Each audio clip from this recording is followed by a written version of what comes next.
অন্ধকার রাত, রাস্তায় শুনশান নীরবতা। রাস্তায় এক দুইটা যানবাহন চলছে, হেডলাইটের আলো ছাড়া বাকি সব অন্ধকার। গাড়িতে তে আর জাঙ্কুক পাশাপাশি বসে আছে। তে বারবার আর চোখে জাঙ্কুকের দিকে তাকাচ্ছে আর মনে মনে ভাবছে, এমন এক শুনশান রাতে এক ভয়ঙ্কর গুন্ডার সাথে বসে আছে আমি, এ কি করে সম্ভব? তের শরীর যতটা পারছে গাড়ির দরজার সাথে লেগে আছে, যেন জাঙ্কুকের সাথে তার শরীরের স্পর্শ না লাগে। আর যা কিছু ঘটলো সব কেমন দুঃস্বপ্নের মতো লাগছে তের কাছে। সে কি সত্যি বাড়ি ফিরছে? এই দুর্ভাগা মেয়ের উপর সৃষ্টিকর্তা এত দরদ কি করে দেখালেন? জীবনে কোনো দিনও জেনি মামনির আঙ্গুল ছাড়া এক কদমও বাইরে বের হয়নি তে। সেই মেয়ে কিনা আজ এক গুন্ডার সাথে, তাও আবার গাড়িতে। এসব ভাবলেই শরীরে সব লোমকূপ দাঁড়িয়ে যাচ্ছে তের ভয়ে। কিছুক্ষণ পর তে আবারও মনে মনে ভাবলো, ছেলেটা নিশ্চয়ই অতটা খারাপও নয়। খারাপ হলে কি আর আমাকে এভাবে বাড়ি ফেরত দিয়ে আসতো? তের সারাদিন খাটাখাটনিতে তার প্রচণ্ড শরীর দুর্বল হয়ে গিয়েছে, প্রচণ্ড ঘুম পাচ্ছে তার, চোখ দুটো যেন ঘুমে নিভে আসছে। এরপরও তে জোর করে তার চোখ দুটো খোলা রেখেছে, মনে মনে ভাবছে, এত ঝড়ের মধ্যে এই ছেলেটা কি সত্যি আমাকে বাড়িতে পৌঁছে দেবে তো? এমন ভালো পুরুষ নিশ্চয়ই এই দুনিয়াতে নেই। কোনোভাবে আমাকে নিয়ে যে আবার কারো কাছে বিক্রি করে দিবে না তো? এদিকে জাঙ্কুকের মেজাজ একদম রাগে টনটন হয়ে আছে। এত রাতে একটা মেয়েকে নিয়ে রওনা তো করলো, রাস্তায় যদি ট্রাফিক পুলিশ তাকে ধরে তখন জীবন নামজনকে যে আগে ভাগে কিছু জানাবে সে উপায়টাও তো তার হাতে নেই, কারণ সে ফোনটাই তার সাথে আনে নাই। কি করবে কিছু বুঝতে পারছে না জাঙ্কুক। গাড়ি চলছে আপন মনে, জাঙ্কুক আর তে ঢাকার উদ্দেশ্যে রওনা হচ্ছে। এরই মধ্যে ফজরের আজানের মধুর সুর ভেসে আসলো তাদের কানে। তে নড়ে চড়ে বসলো, বাইরে তাকালো, মনে মনে ভাবলো, এত দূর আমাকে নিয়ে এসেছিল ছেলেগুলো, কোথায় যাচ্ছে এখন? কতক্ষণ লাগবে আর বাসায় পৌঁছাতে? মনে মনে ভাবলো, একবার কি এই গুন্ডাটাকে জিজ্ঞেস করব যে আমার বাসায় পৌঁছাতে কতক্ষণ লাগবে। না না থাক, গুন্ডাটা যা বদমেজাজি, শেষে রেগে গেলে আমাকে দেখা যাবে গাড়ি থেকে বের করে দিয়েছে। তের এমন অস্থিরতা দেখে জাঙ্কুক তখন তেকে বলল, ভুল করে এনেছিলাম বলে নিজে বাসায় পৌঁছে দিচ্ছি। যদি এ নিয়ে কোনো ঝামেলা হয় বা পরিবারের লোকজন কোনো আইনি ইস্যু ক্রিয়েট করে, পরের বার কিন্তু আর ফেরত দিতে আসবো না, বোঝা গেল?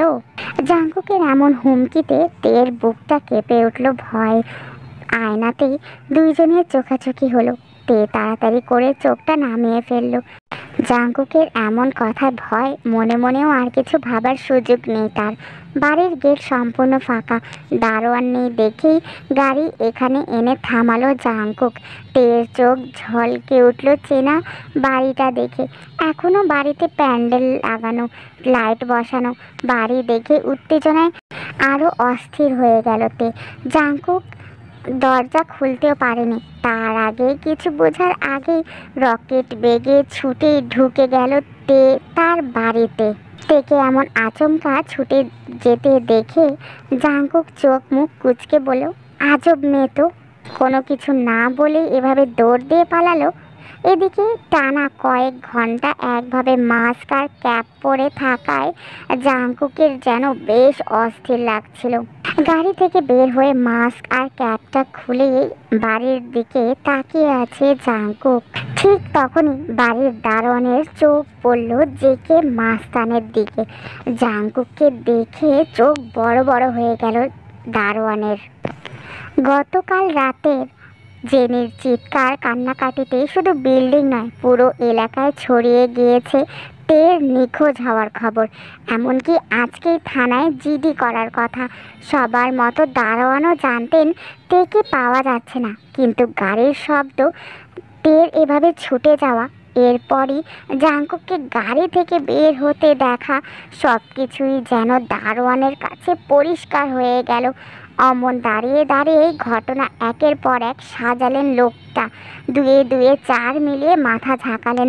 বিড় বিড় করে দারোয়ান তখন বলতে লাগলো, ও আচ্ছা, এই তে তাহলে সারাটা রাত এই জেকে মাস্তানের সাথেই ছিল।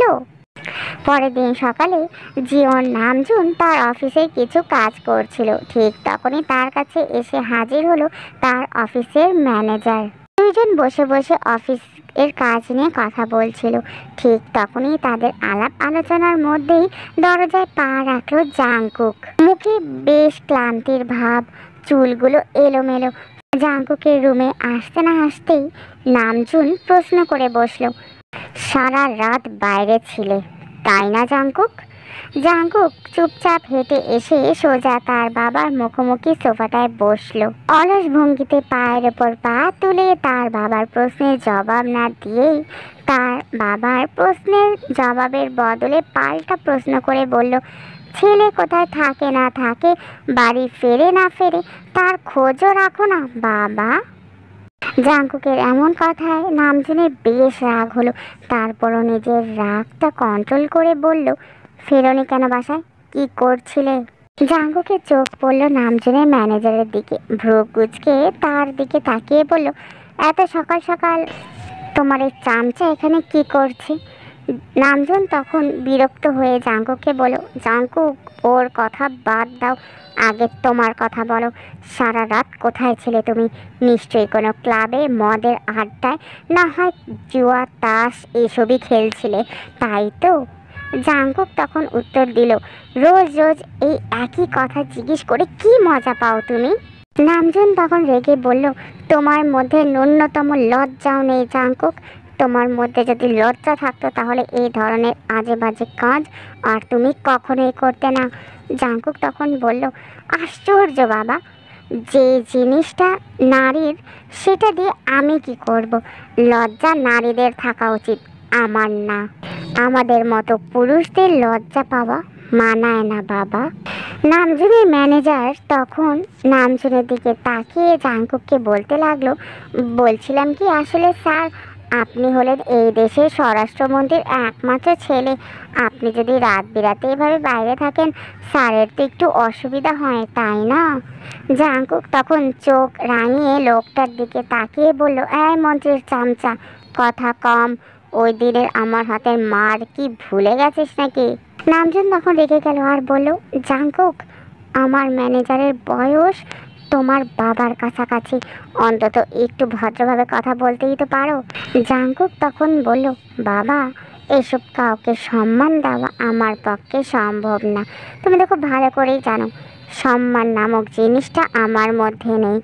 তোমাকে যে আমি নিজের বাবা মনে করে তুমি করে বলি, এটাই তো অনেক। না হয় এই জেকে মাস্তান কাউকে তুমি করেও পর্যন্ত কিন্তু বলে না, সবাইকে তুই করে বলে। আর আমাকে নিয়ে চিন্তা করে সময় নষ্ট না করে সেই সময়টুকু বাঁচিয়ে বরং আমার মাকে দাও। জাংকুক এরপর আবারও সোফায় বসে তার মাকে উঁচু গলায় ডাকতে লাগলো, মা, হাই মা, কোথায় তুমি? নামজুন তখন বলল, ওফো জাংকুক, আমার কাজে ডিস্টার্ব হচ্ছে, এখান থেকে না চিৎকার করে তুমি তোমার রুমে যাও, অথবা তোমার মা রান্নাঘরে আছে, তোমার মায়ের কাছে গিয়ে কথা বলে আসো। জাংকুক তখন বলল, রান্নাঘরে মানে? এত সকাল সকাল মা রান্নাঘরে কেন? ম্যানেজারের জন্য নাস্তার ব্যবস্থা করছে। জাংকুক তখন কপাল কুঁচকে বলল, বাড়িতে এতগুলো কাজের লোক থাকতে আপনার চামচার জন্য আমার মা নাস্তা বানাবে কেন? নামজুন তখন বলল, এটা আবার কেমন কথা জাংকুক? ও আমার কর্মচারী হলেও বাড়ির গেস্ট, তার আপ্যায়ন আছে না? জাংকুক তখন ভ্রু কুঁচকে বলল, থাকবে না কেন, কিন্তু গেস্ট আপনার, আপনি আপ্যায়ন করুন না। আমার মাকে খাটাচ্ছেন কেন? বয়স হচ্ছে তোমার মায়ের, এখন অন্তত আমার মাকে একটু কাজ থেকে রেহাই দেওয়া উচিত। নামজুন তখন রেগে গেল আর বলল, তোমার কি মনে হয় জাংকুক আমি তোমার মাকে দিয়ে শুধু কাজ করাই? কথাটা সম্পূর্ণ শেষ না হতেই তখনই জিন চলে আসলো রুমে। জাংকুককে বসে থাকতে দেখে বলল, কখন এলি বাপ? রাতে ফিরবি না একবার জানাবি তো?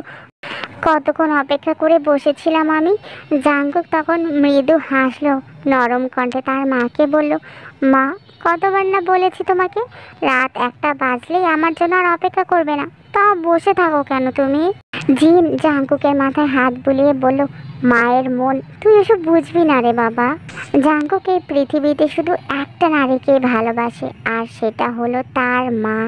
জিন তখন জাঙ্কুকের দিকে তাকিয়ে বলল, এ কি রে বাবা, তোর জামা কোথায়? জাঙ্কুকের মনে পড়ে গেল গত রাতের সমস্ত ঘটনা।